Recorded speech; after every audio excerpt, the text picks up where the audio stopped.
Assalamualaikum warahmatullahi wabarakatuh.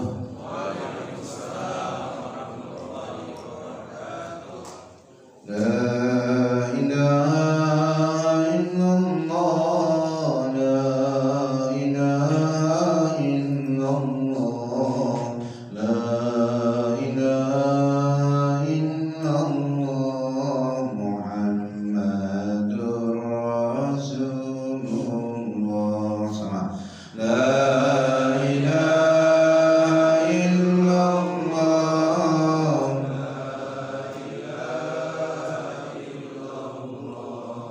la ilaha illallah, Muhammadur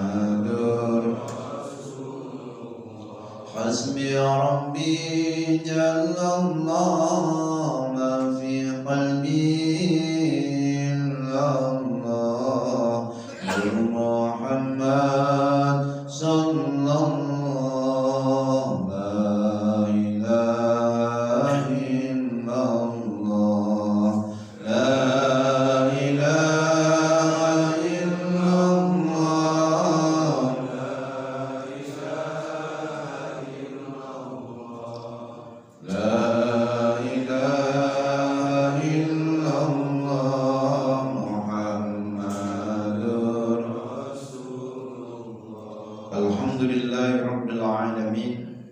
Nahmaduhu wa nasta'inuhu wa nastaghfiruh wa na'udzu billahi min shururi anfusina wa min sayyiati a'malina. May yahdihillahu fala mudilla lahu wa may yudlil fala hadiya lahu. Ashhadu an la ilaha illallah wahdahu la syarika lahu wa ashhadu anna Muhammadan 'abduhu wa rasuluh la nabiyya ba'dahu.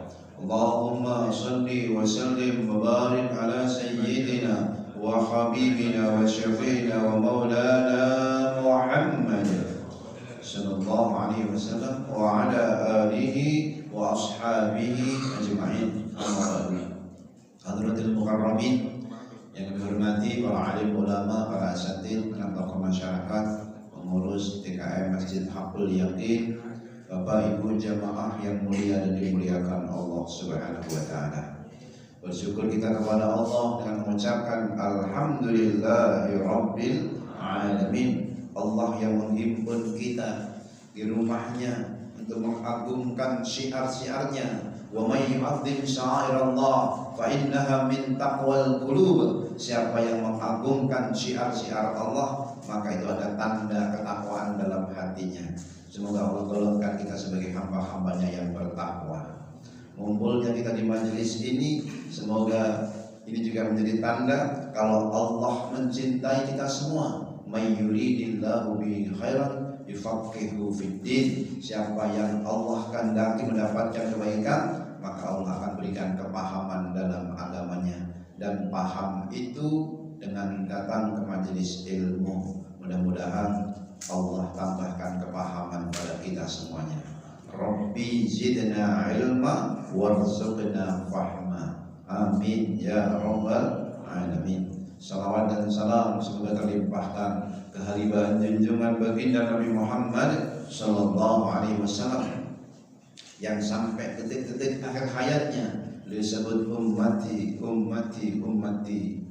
Bagaimana nasib umatku? Ya Jibril, bagaimana nasib umatku? Mengulang-ulang Jibril surah Ad-Duha ayat 5, wala sawfa yu'tika rabbuka fatarda. Kelak Tuhan akan berikan nikmat kepadamu sampai kamu ridho. Dan Nabi pun bersabda, idan lan arda wa wahidun ummati finnar. Kalau begitu hai Jibril, sekali-kali aku tidak akan ridho kalau ada satu saja umatku masuk api neraka. Maunya Kanjeng Nabi seluruh umatnya menjadi ahlul jannah. Semoga kita semua termasuk umat yang mendapatkan syafaatnya. Amin ya rabbal alamin. Nabi bersabda bahwa man kana akhiru kalamihi la ilaha illallah dakhalatil jannah. Siapa yang akhir kalamnya la ilaha illallah dijamin masuk surga. Riwayatnya sahih riwayat Imam Bukhari. Tapi Nabi sendiri dalam riwayatnya wafat ternyata nggak mengucap itu. Beliau sebut ummati, ummati, ummati. Allahumma arhamni alhiqni birrafiqil a'la. Kenapa Nabi diriwayatnya bukan la ilaha illallah? Enggak seperti itu. Dari sini ulama memahami bahwa la ilaha illallah itu memang kalimat yang paling utama. Tetapi enggak terbatas sama itu. Yang penting ada kalimat thayyibah yang dia ucapkan. Kayak Nabi meminta rahmat, Allahumma arhamni wa alhiqni bis-shalihin, ya Allah, rahmati aku, pertemukan aku birrafiqil a'la, dengan teman-teman di tempat yang tinggi. Boleh juga mengucapkan alhamdulillah sebagai rasa syukur kita telah diberikan kehidupan, keimanan. Atau sebagian ulama bahkan membolehkan kalau nggak bisa la ilaha illallah Allah. Yang penting kalimat thayyibah yang menghubungkan qalb kita kepada Allah Subhanahu wa taala. Memang yang paling utama ya afdhalul maqbutu ana wan nabiyyuna min ba'di min qabli la ilaha illallah. Bahwa apa yang dikatakan nabi-nabi sebelumku, apa yang kukatakan dan nabi-nabi sebelumku, yang paling utama adalah kalimat la ilaha illallah. Tiada Tuhan melainkan Allah. Pagi hari ini kita akan membahas satu ayat yang paling utama dari 6.236 ayat. Sering dibulatkan 6.666 ayat. Dari 6.236 ayat ini yang paling utama adalah penghulu ayat, yaitu ayat kursi, yang dari awal hingga akhir membicarakan tentang keagungan Allah. Tentu tidak sebanding dengan ayat-ayat yang berbincang tentang makhluk, tentang yang lainnya, karena ini sang Khaliq. Tetapi juga tidak boleh meremehkan atau merendahkan ayat yang lain. Tetapi ini menjadi penghulu ayat. Jadi menyebut ayat utama bukan berarti yang lain tidak utama, tapi keutamaan ayat ini melebihi dibanding ayat-ayat yang lain. Saya yakin semua sudah hafal. Kita baca bareng-bareng, semoga turun rahmat Allah pada kita semua. A'udzu billahi minasy syaithanir rajim. Bismillahirrahmanirrahim. Allahu la ilaha illa huwal hayyul qayyum.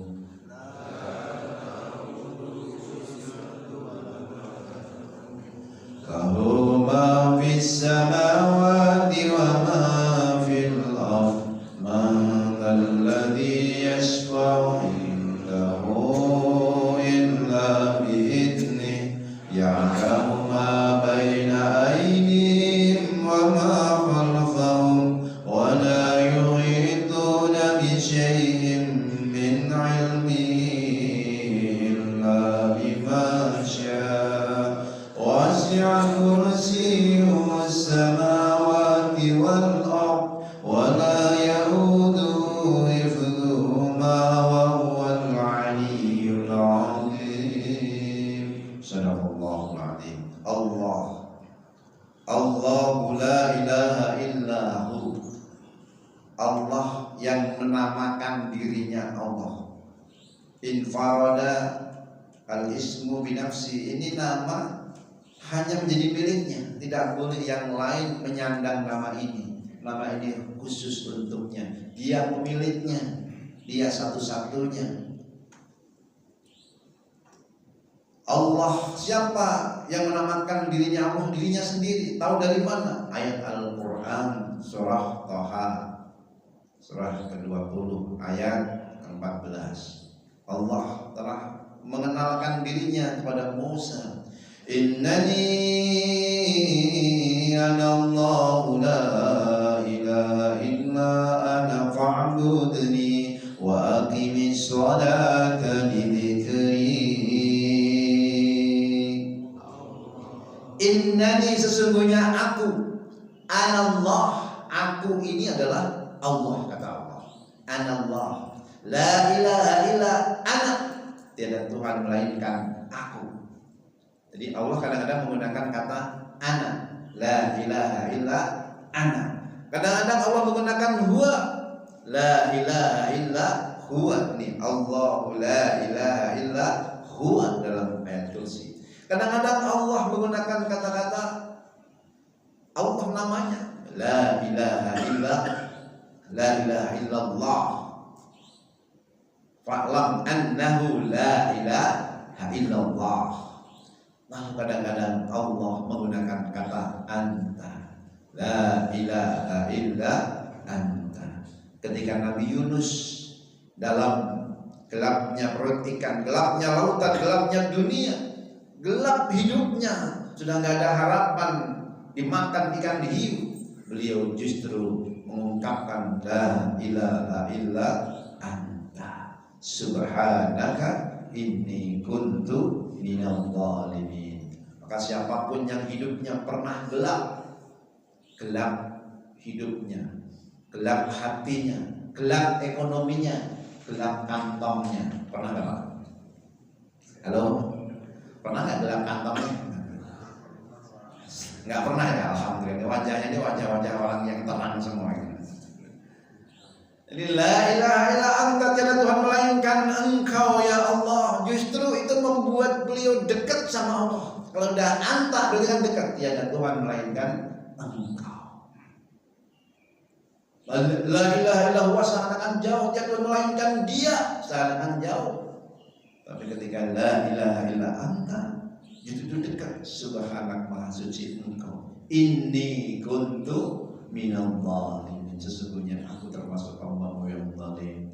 Hamba itu dekat kalau dia merasa salah, merasa banyak dosa, merasa banyak khilaf, itu dekat sama Allah. Justru kalau merasa suci itu jauh dari Allah. Fala tuzakku anfusakum, jangan kamu merasa suci. Wa huwa a'lamu biman ittaqa, Dia maha tahu siapa yang paling bertakwa di antara kalian. Allah kenalkan dirinya bahwa saya adalah Allah, kata Allah. La ilaha illa ana, tiada Tuhan melainkan aku. Fa'budni, maka sembahlah aku. Wa aqimis sholata lidzikri, dirikan salat untuk mengingatku. Dari sini Imam Nawawi menjelaskan bahwa salat itu ada salat zahir, ada salat batin. Salat zahir aqimis shalah, lidzikri untuk mengingatku, itu batinnya untuk mengingatku, untuk mengingat Allah. Nah, Allah la ilaha illa huwa, Allah tidak melainkan Dia, Al-Hayyu yang maha hidup, Al-Qayyum yang maha berdiri sendiri, Al-Hayyu Al-Baqi allati la sabila alaihi al-maut wal fana.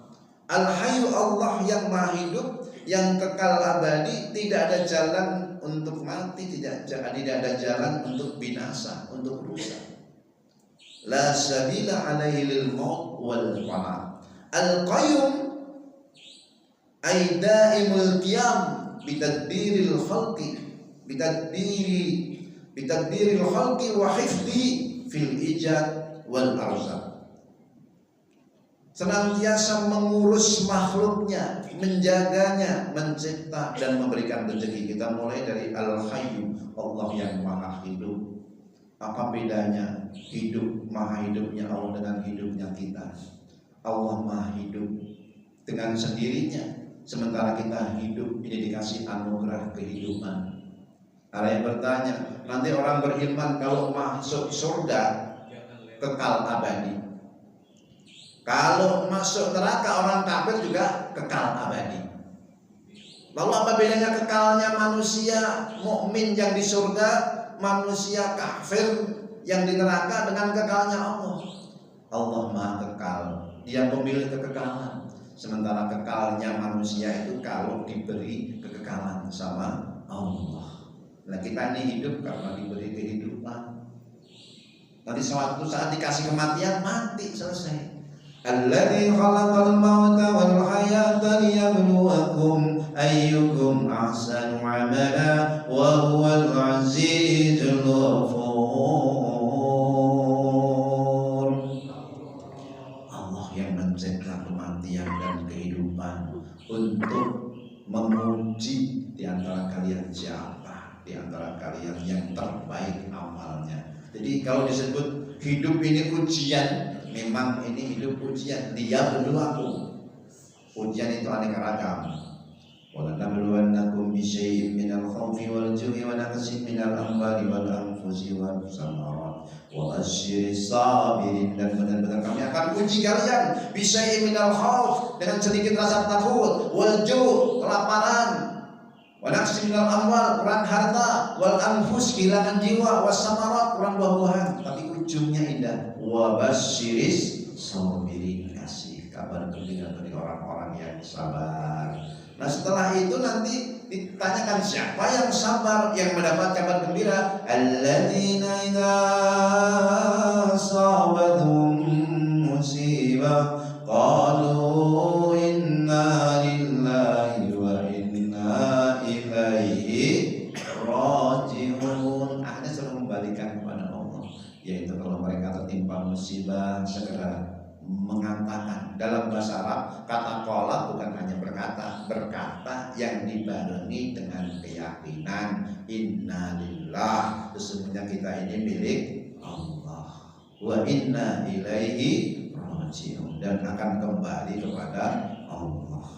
Jadi al-hayyu, Allah maha hidup yang kekal, tidak ada jalan untuk mati, untuk binasa. Sementara kita ini hidup karena dikasih kehidupan, dan pada saatnya kita akan binasa. Maka memahami ayat kursi ini ya bagaimana kita mengenal Allah dan mengenal diri. Karena man arafa nafsahu arafa rabbah. Siapa yang mengenal dirinya mengenal Tuhannya. Itu enggak cuma sebuah kata, tapi harus ditambahin man arafa nafsahu annahu dhaif arafa rabbahu annahu qawi. Siapa yang mengenal dirinya kalau dia itu lemah, dia akan mengenal Tuhannya bahwa Tuhannya yang maha kuat. Man arafa nafsahu annahu jahil arafa rabbahu annahu alim. Siapa yang mengenal dirinya bahwa dia adalah bodoh, jahil, dia akan mengenal Tuhannya bahwa Tuhannya yang maha alim, yang maha mengetahui. Siapa yang mengenal dirinya bahwa dia adalah fana, binasa, rusak, mati, dia akan mengenal Tuhannya bahwa Tuhannya maha abadi, maha kekal, nggak akan rusak. Jadi nggak cukup man arafa nafsahu arafa rabbah itu dimaknai sampai situ, harus ditambahin nanti biar kita lebih paham. Halo, ini kayaknya serius semuanya, lagi serius mengenal diri. Mudah-mudahan kita mengenal Tuhan kita. Bermakrifatullah itu nggak cukup di dunia, belum selesai di dunia, di alam kubur nanti belum selesai perjalanan kita ini menuju Allah. Nggak putus sampai di dunia, itu baru satu tahap. Setelah alam rahim, alam arwah rahim, kemudian alam dunia, nanti alam barzah, nanti masih ada mahsyar, sirat, mizan, panjang. Mudah-mudahan Allah mudahkan hisab kita semua. Amin ya rabbal alamin. Allahu la ilaha illa huwa, Allahu la ilaha la ma'budun bihaqqin mawjudun. Allah tidak cuma melainkan Dia, tidak ada sembahan yang hak mawjud illa huwa, kecuali Dia. Tidak ada sembahan yang benar yang disembah kecuali Dia.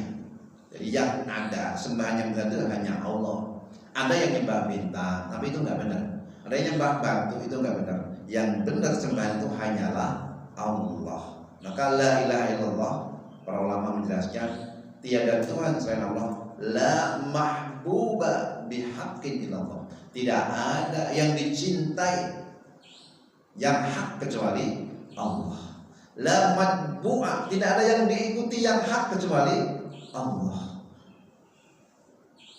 Tidak ada sembahan, tidak ada yang dicintai, tidak ada yang diikuti yang hak kecuali Allah. Al-Hayyu Al-Qayyum. Qayyum itu daimal qiyam bitadbiril khalqi, senantiasa mengurus makhluknya, wahidhi, menjaganya, fil ijad, dalam penciptaan, wal arzaq, dan dalam pemberian rezeki. Jadi semenjak kita dilahirkan, tidak pernah sedetik pun nikmat Allah putus. Daima Al-qiyam bitadbiril khalqi, terus menerus mengurus makhluknya. Itu al-qayyum. Tadi malam bapak tidur nggak? Tidur. Waktu tidur napas nggak? Napas dengan sendirinya atau dinafaskan sama Allah? Halo? Dinafaskan sama Allah. Jantungnya berdenyut nggak? Berdenyut. Denyut dengan sendirinya atau didenyutkan sama Allah? Paru-parunya kembang kempisnya dengan sendirinya atau Allah yang mengembang kempisnya? Kita saat ini ingat ke masjid, duduk bersimpuh, datang sendiri atau didatangkan sama Allah? Nanti akhirnya itu yang disebut ubudiyah, merasa semua digerakin oleh Allah. Ubudiyah. Kalau ibadah kita masih merasa sholat, merasa ngaji, merasa puasa. Kalau udah ubudiyah, itu Allah yang telah menggerakkan kamu untuk sholat. Kesadaran bahwa Allah yang menggerakkan kamu untuk ngaji, untuk tahajud, untuk tilawah, ambil air wudhu setelah tidur. Allah yang menggerakkan itu. Nah, kesadaran itulah ubudiyah. Kalau yang masih saya yang sholat, saya puasa, saya ngaji, itu baru ibadah. Kita meningkat pada tadi. Oh, saya nafas, Allah yang memberikan nafas. Kembang kempisnya, paru-paru Allah yang mengembang kempisnya. Nanti akan sadar, oh kehidupan ini benar-benar pemberian Allah, nikmat dari Allah. Daimul qiyam bitadbiril khalqi, terus menerus mengurus makhluknya, wa hifdhi, menjaganya. Kalau kita tidur kuping kemasukan semut, ada kisah gajah kemasukan semut aja kupingnya bisa mati. Kita kemasukan nyamuk bisa mati juga. Raja Namrud ngaku Tuhan, dimasukin nyamuk hidungnya mati. Kira-kira nyamuk itu bisa masuk ke hidung kita nggak? Sangat mudah. Tapi Allah jaga wa hifdhi. Saya pernah ada. Pas ada nyamuk masuk, hayya ala salat. Ini kenapa nyamuk masuk ke mulut saya? Ini kan luas ini masjid. Kenapa nyamuknya milih ke sini? Mungkin hatinya kurang ikhlas waktu ada. Harus koreksi diri. Barangkali kurang ikhlas. Sama. Kalau kamu ceramah, kok nggak ada yang dengerin? Mungkin yang ceramah itu kurang ikhlas. Halo? Ini koreksi buat saya. Lah koreksi panjenengan beda. Kenapa saya kalau ngaji ngantuk? Jangan-jangan banyak setannya. Koreksinya jangan kepada saya, koreksinya pada panjenengan sendiri. Di sini alhamdulillah, ini kalau ngaji ini pada khusyuk. Nggak tahu khusyuk atau ngantuk. Bedanya kan tipis. Mudah-mudahan ini khusyuk karena hadir hatinya. Amin. Allah al-hayyu, maha hidup, menghidupkan. Ada hidup zahir, ada hidup batin. Hidupnya zahir, apa itu hidup? Boleh tanyakan. Hidup itu apa sih? Halo? Selama ini kita hidup. Kalau ditanya apa itu hidup? Apa ya? Kita kadang-kadang baru pikir kalau ada pertanyaan. Profesor Dr. Quraisy yang mengutip definisi para ulama tentang hidup dalam tafsir Asmaul Husna. Bukunya Asmaul Husna. Ma bihil hissu wal harakah. Hidup itu adalah sesuatu yang selama dia bisa memiliki pengetahuan, kesadaran, dan gerakan. Jadi kita dikatakan hidup kalau memiliki pengetahuan, kesadaran, dan gerakan. Kalau itu sudah gak ada, dianggap mati. Ada hidupnya zahir, ada hidupnya batin. Hidupnya batin itu dengan pikir. Kata Nabi, masalul ladzina yadhkurunallah wal ladzina la yadhkurunallah kamasalil ahya wal amwat. Perumpamaan orang yang mengingat Allah dengan orang yang tidak mengingat Allah seperti orang hidup dan orang mati. Orang kalau dzikrullah berarti hidup, zahirnya juga hidup, batinnya. Tapi kalau melupakan Allah, walaupun dia hidup secara zahir, batinnya mati. la tatruki dzikra bi adami huduri qalbika ma'allahi fi, kata Syekh Mu'taila, jangan pernah kamu tinggalkan zikir walaupun hati belum hadir mengingat Allah. Subhanallah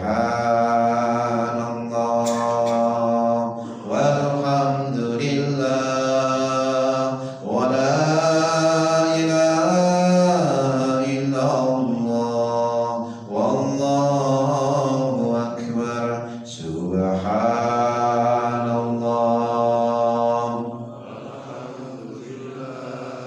wa la ilaha illallah. Subhanallah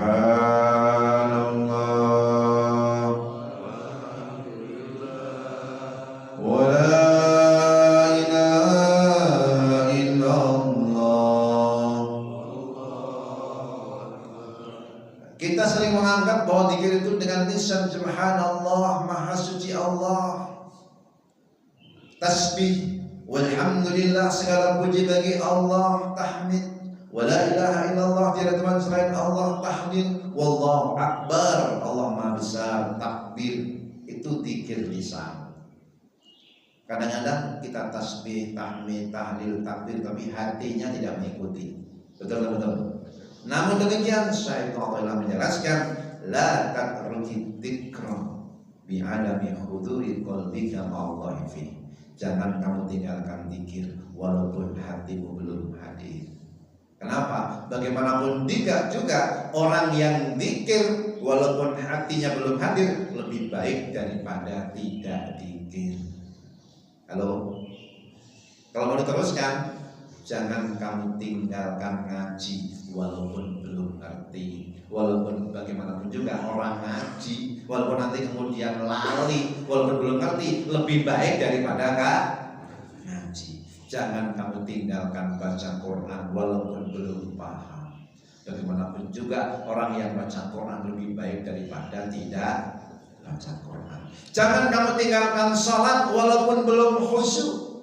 Bagaimanapun juga orang yang sholat walaupun belum khusyuk lebih baik daripada khusyuk tapi nggak sholat. Halo. Jangan kamu tinggalkan sedekah walaupun belum ikhlas. Bagaimanapun juga orang yang sedekah itu lebih baik daripada tidak sedekah. Bagus mana orang yang sedekah nggak ikhlas dengan orang ikhlas tapi nggak sedekah. Anda tamu datang ke rumah, dia bawa roti, sebenarnya kurang ikhlas gitu. Tapi dia bawa roti. Nah, satu lagi tamu, dia ikhlas tapi nggak bawa apa-apa, pilih mana? Dibawain roti walaupun kurang ikhlas nggak apa-apa. Penerima sedekah itu nggak peduli mau ikhlas maupun nggak ikhlas. Yang penting sedekah yang benar. Jangan sedekah dari uang korupsi 20 miliar tahu-tahu dipanggil KPK, jangan. Yang penting yang halal, insya Allah. Jadi jangan tinggalkan zikir walaupun belum hadir hati kita. Boleh jadi karena rajinmu berzikir, Allah sayang sama kamu sehingga nanti bukan hanya orang yang mukhlis tapi juga orang yang mukhlas. Bukan hanya orang yang berusaha ikhlas tapi dibikin ikhlas sama Allah. Bukan mereka yang datang untuk menghampiri Allah, Allah yang menghampiri dengan rahmatnya karena dia rajin zikir, rajin beramal saleh. Nanti Allah meraih dengan rahmatnya. Lah kalau rahmat Allah datang, pembunuh 99 tambah 1 aja dapat rahmat Allah masuk surga. Nah, bukan karena hebatnya kita, tapi karena hebatnya rahmat Allah. Sabaqat rahmati ghadabi, rahmatku mengalahkan amarahku. Kalau sudah ada setitik kebaikan, terus melangkah sejengkal kita melangkah kepada Allah, sehasta Allah mendekat kepada kita. Sehasta kita mendekat kepada Allah, sedepa Allah menghampiri kita. Berjalan kita menuju Allah, lari Allah menghampiri hambanya. Kalau sudah dekat, kuntu sam'al ladzi yasma'u bi wa basarahu yabsuru bi. Aku menjadi pendengar yang dia mendengar dengannya. Aku menjadi penglihatan yang dia melihat dengannya. Aku berjalan, aku menjadi kaki di mana dia berjalan dengannya. Wa yadahul lati yumsitu bihi, dan aku menjadi tangannya yang dia bergerak dengannya. Itulah yang disebut oleh baginda Nabi, ittaqu firasatal mu'min. Takutlah kamu dengan firasat orang-orang yang beriman. Seringkali dia tepat dengan kehendak Allah Subhanahu wa ta'ala. Karena dia waktu berkata sesungguhnya dia perpanjangan daripada apa yang menjadi kehendak Allah. Tangannya melangkah, kakinya melangkah, itu juga adalah kata Allah. Aku menjadi kakinya yang dia melangkah dengannya, aku menjadi tangannya yang dia bergerak dengannya. Itu kalau sudah dekat dengan Allah. Kita kembali lagi, Al-Qayyum yang maha berdiri sendiri, la ta'khudhuhu sinatu wa la naum. Tidaklah Allah itu ngantuk, tidak pula tidur. Karena orang kalau sudah ngantuk, tidur, itu dia tidak peduli dengan urusannya. Sementara Allah itu selalu mengurus makhluknya, selalu sibuk mengurus hamba-hambanya. Maka Allah tidak pernah ngantuk, tidak pernah tidur. Beda sama kita. Kita ini kalau sudah ngantuk, sudah tidur, nggak peduli. Ada ustadz ceramah juga nggak peduli. Pernah nggak bapak sholat Jumat ngantuk? Di depan mimbar teklak-tekluk, nggak peduli ada ustadz teriak-teriak. Betul? Itu nggak tahu itu. Yang salah ustadznya atau jamaahnya. Dulu Umar bin Khattab berseru dari Masjid Nabawi, pasukannya di Irak, ayo maju, maju, dengar itu, mundur, mundur, dengeran pasukannya di sana, nggak pakai mic. Sekarang ustadznya depan mimbar, jamaahnya depan mimbar, ustadznya di mimbar, jamaahnya pakai mic, masih nggak dengar juga. Halo, itu yang bermasalah sendernya atau receivernya? Atau dua-duanya bermasalah? Dua-duanya nyari temen. Semoga Allah perbaiki kita semua. Amin ya rabbal alamin. Sudah pemancarnya soak, radionya juga bosok, ya salam. Nah, mudah-mudahan Allah perbaiki kita semua. Amin ya rabbal alamin. Allah tidak ngantuk, tidak tidur. Ini sebuah kesadaran bahwa Allah selalu mengurus kita. Lahu ma fis samawati wa ma fil ard. Milik Allah apa yang di langit di bumi. Hadza raddu 'alal musyrikin al-'abidin li ba'dil kawakib. Ini menolak anggapan orang musyrik yang mereka menyembah sebagian bintang-bintang alati fis sama, yang itu ada di langit, wal asnam, dan mereka menyembah berhala-berhala alati fil ardi, yang di bumi.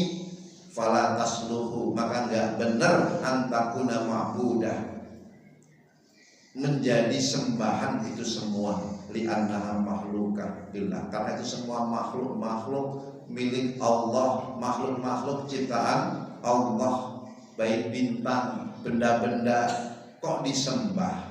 Lahu ma fis samawati wa ma fil ardh, milik Allah apa yang di langit dan di bumi. Sekaligus juga menepis anggapan kita kadang-kadang di bawah sadar, ini rumahku, ini tanahku, ini istriku, ini anakku. Bukan, itu semua milik Allah. Kamu cuma titipi, bahkan badanmu ini dipinjamkan untukmu untuk berdiri, rukuk, sujud. Walaula idza balaghatil hulqum wa antum hina idzin ta'durun. Kalau memang kamu merasa bahwa itu ruh milikmu, badan itu milikmu, bukan titipan dari Allah, kalau sudah sampai kerongkongan, tahan biar jangan keluar. Kira-kira bisa nahan? Wa antum haina idzin tanzurun, saat itu kamu melihat itu alam ghaib. Laqad kunta fi ghaflatin an hada, dulu kamu lupa dengan namanya malaikat raqib, atid, Israel, alam ghaib. Mungkin dulu kamu lupa. Fakasahna anka ghita'aka, sekarang kami singkap itu penutup. Fa basaruka yauma hadid, pandanganmu saat itu jadi tajam melihat alam-alam ghaib.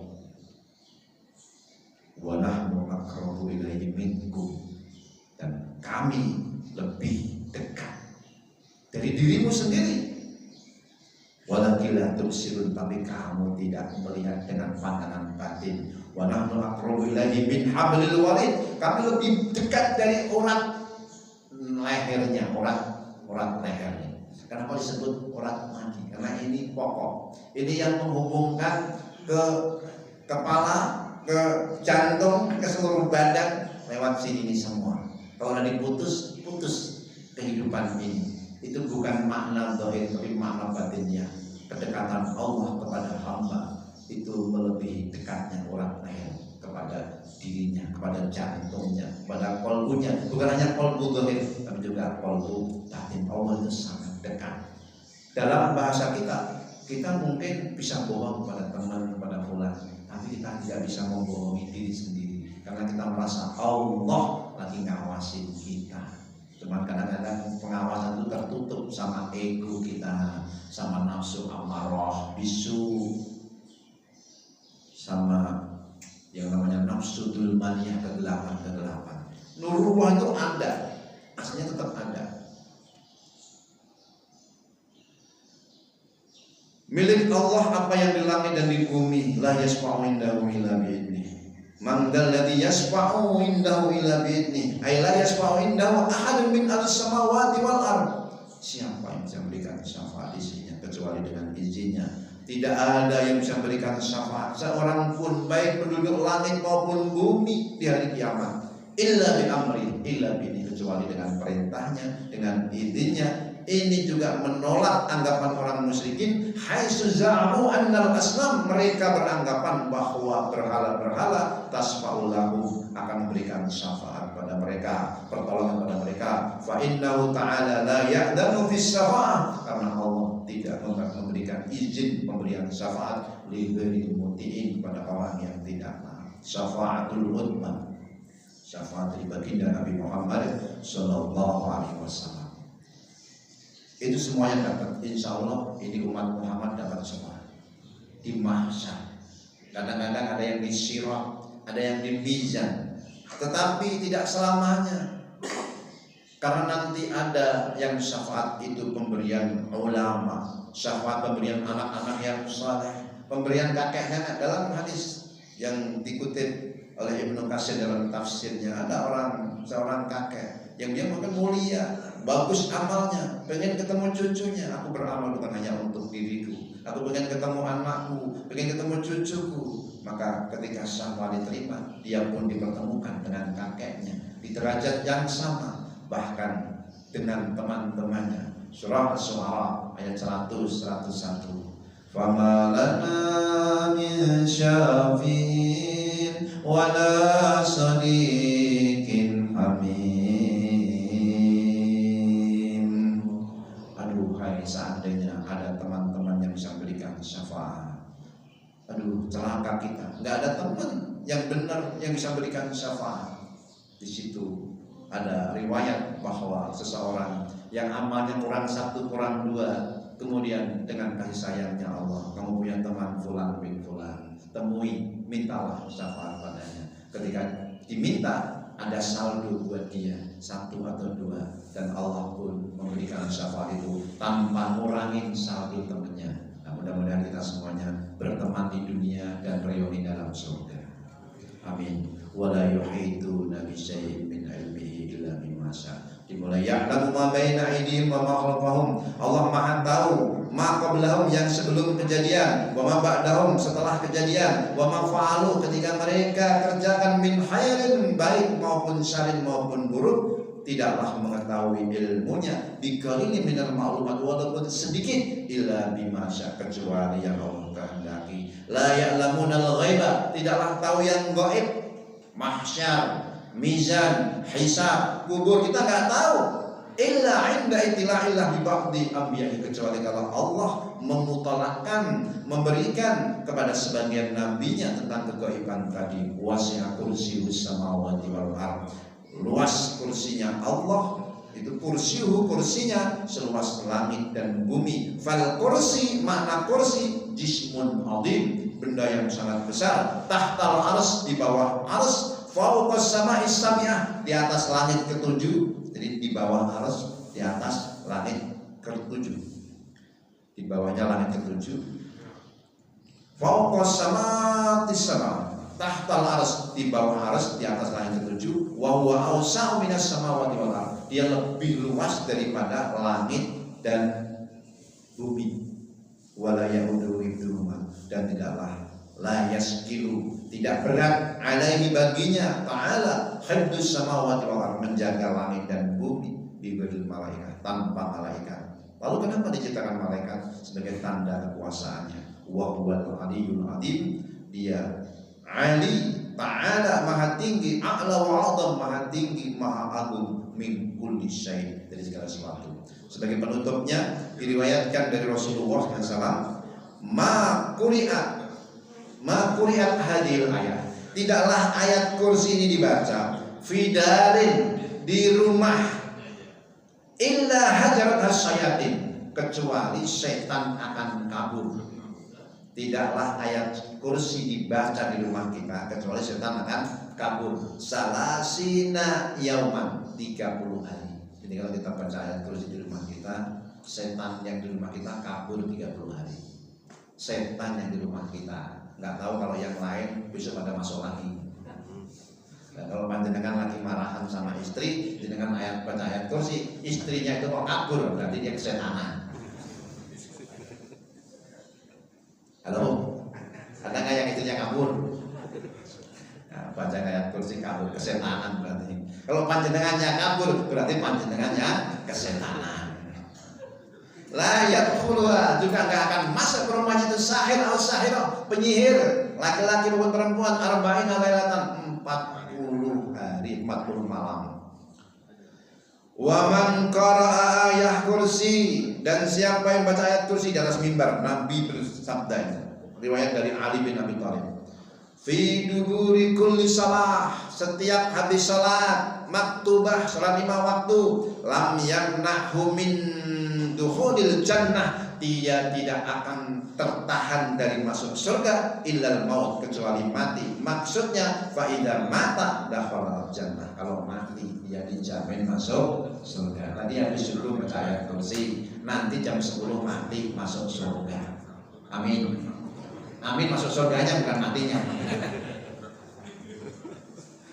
Jadi setiap habis sholat baca ayat kursi, la yuwadibu alaiha illa siddiq, tidaklah mendawamkan ini kecuali siddiq, di bawah para nabi, nabiin, siddiqin, syuhada, sholihin. La yuwadibu alaiha illa abid, atau minimal dia abid, tidaklah mendawamkan baca ayat kursi setelah sholat kecuali siddiq atau abid, ahli ibadah. Yang bisa ini dia punya derajat siddiq atau abid. Wa man qara'a inda akhda majai, siapa yang membacanya ketika mau tidur, amanahullah, Allah amankan dia, ala nafsi, dirinya, jarihi, keluarganya, tetangganya, jari-jari, diamankan dia karena wasilah membaca ayat kursi. Hari ini tidak ada pertanyaan, saya ada tugas setengah 7 di kebagusan, jadi perjalanan buat saya mohon maaf. Nah, yang penting yang sedikit tadi mudah-mudahan kita dapat pemahaman yang bisa diamalkan. Subhanallahumma wa bihamdika asyhadu an la ilaha illa anta astaghfiruka wa atubu ilaik. Wassalamualaikum warahmatullahi wabarakatuh.